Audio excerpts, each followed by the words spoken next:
Contrairement aux périodes précédentes, le IIe siècle est beaucoup mieux appréhendé. Des habitats indigènes comme l'oppidum dôme se développent. À cette période, nous sommes en présence d'un nombre croissant de domaines à vocation viticole en liaison avec la ville grecque d'Agde. Nous remarquons une harmonisation de leur évolution.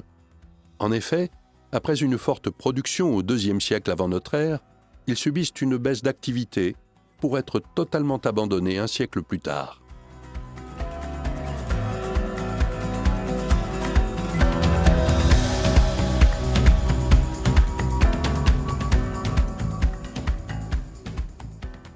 Bien, le site de Saint-Michel correspond à une ferme tardo-hellénistique sur laquelle on trouve toute la chaîne opératoire du vin. On a commencé donc par des parcelles cadastrées et un chemin d'accès, puis des vignes évidemment, matérialisées par des fosses de plantation de vignes, un chai équipé de bassins pour le mou, un pressoir à levier, fouloir aussi, et ensuite toute la chaîne opératoire de production des amphores qui servait à commercialiser ce vin.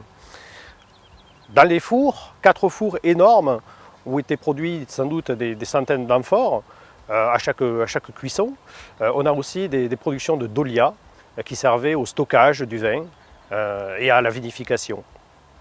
Sur le territoire d'Agde, on a une centaine à peu près de fermes tardo-hellénistiques qui essentiellement produisaient du vin, et il est possible que Saint-Michel ait produit aussi des emballages, donc des amphores, pour les autres domaines qui ne possédaient pas leur propre four.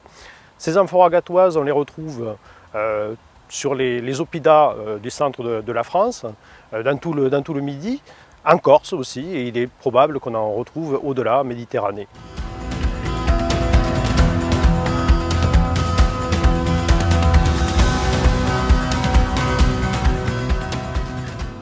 En ce qui concerne le Haut-Empire, la ville d'Agde disparaît.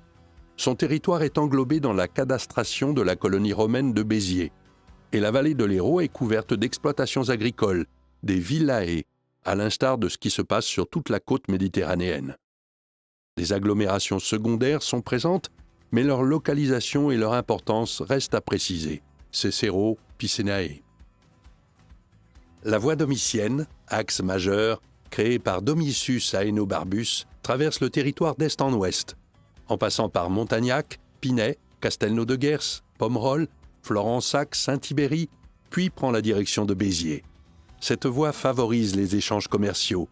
Elle est rejointe à Cécéro-Saint-Thibéry par un axe nord-sud, la voie Cécéro-Ségodunum, ce qui favorise les échanges en direction de la vallée de l'Hérault. Ces deux axes majeurs sont complétés par le fleuve Hérault, qui traverse le territoire du nord au sud et permet donc une communication avec la mer Méditerranée.